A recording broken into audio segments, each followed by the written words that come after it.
Hello, Taylor Sievers here with Sievers Blumen Farm, and this is the Bluff Bottom Blumen channel where we talk about all things gardening and growing with cut flowers and roses and anything else.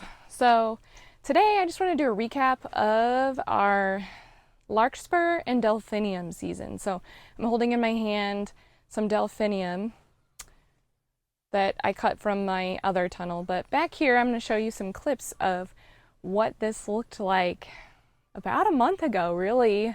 This was a little larkspur forest. It was beautiful. And now it's lots of larkspur going to seed and weeds.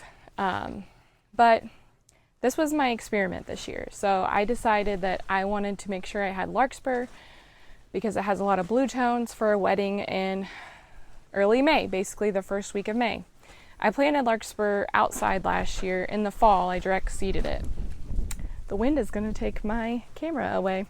But I planted it outside in the fall. And I noticed that at the end of May, I had some blooms.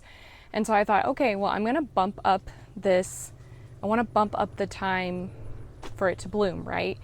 And so what I really probably should have done is sowed it in the fall in a tunnel. But I just thought, okay, well, I'll sow it really early. And that extra heat in the tunnel, it's still going to get cold, but it's going to get that extra heat is going to make it bloom a little faster. Well, no. It bloomed right on time this year in my tunnel. So I direct seeded it. Maybe if I would have tried to start it in some cell trays and transplant it, but it basically didn't work. But it was amazing. And because I had it in the tunnel and because I had to put the shade cloth on, the stems were so tall. And you could actually see a difference where the shade cloth was and where it's not, because at the end the shade cloth doesn't cover the end.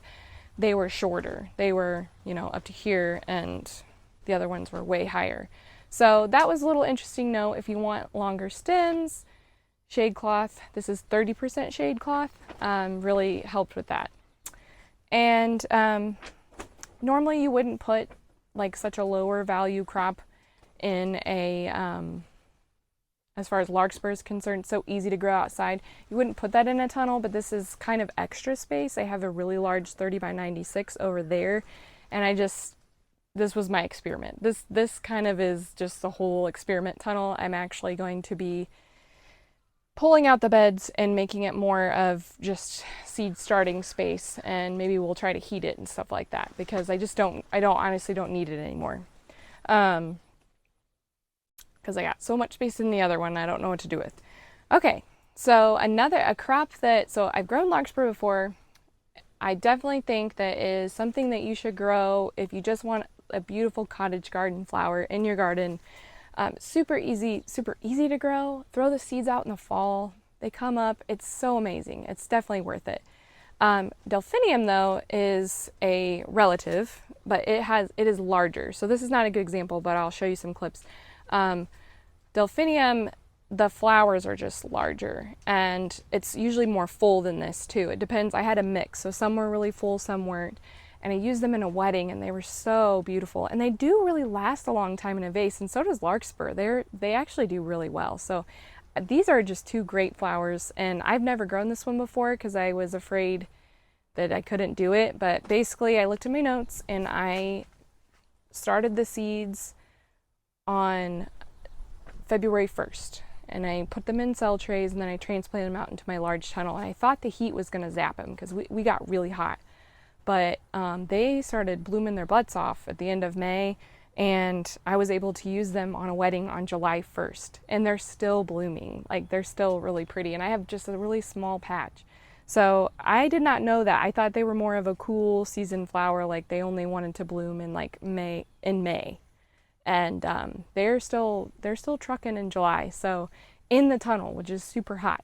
So just something to note. I definitely think these should be added, and they can be planted in the fall in most growing zones. You'll have to look up the winter hardiness, but most of the time they just kind of need that cold period to establish, like a lot of hardy annuals do. They like that cold period to establish. So direct seed them in the fall. They're really beautiful.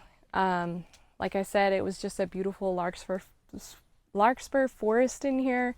The bees went nuts. So even if you're not growing cut flowers to sell, if you're just growing your own cut flower garden, I highly recommend trying to grow larkspur and delphinium, because they're just really beautiful.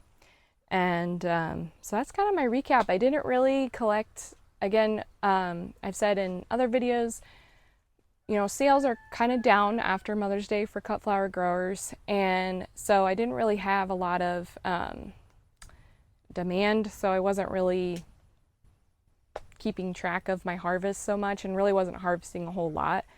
But they were really nice, and I had some sweet peas that I would put in the bouquets as well, and then bupleurum and orleia and all of that. So I didn't really have a lot of like focal flowers at that time of year, but you have a lot of this filler flower, and the bouquets can be pretty in themselves when they're like that.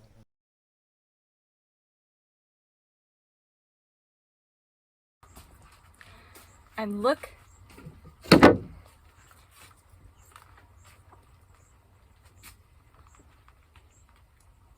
at this delphinium, so beautiful. Look at the colors. Oh, the colors. I've never grown delphinium before, and they are just, look how tall they are, so tall, so beautiful. So this is a delphinium, this is a larkspur. They're related. Larkspur is a little bit smaller. Stem length is awesome still for both of them, but this is just larger flowers. So pretty. So I wanted to show you the difference in height, because see above here there's no shade cloth, and over there there is. There is probably 6 to 12 inches difference in height or more. So back here, these are all, there's some that are a little bit taller, but they don't come much higher than my chest, right around my brow line, I guess you could say. But then like this plant right next to it, it's I'd say up to my eyebrows, and this one too, and then that one's like over my head. So pretty cool to see the difference in the height. You can just kind of see it right there. These are much shorter, so shade cloth can actually help you get some stem length, especially for these spring flowers. I definitely feel like my snapdragons also were taller in here, although a lot of that sometimes is just the breeding of the flower too. Like the Potomac series for the snapdragons, that is really the only one so far that I've grown that has been worth the stem length, or that has actually had stem length worth anything. The colors are just so cool in this, and some of it they're starting to set some seeds. So I've been kind of cutting on what I want, and then I'm gonna let some seed out and collect the seeds so I don't have to buy more next year, which is awesome.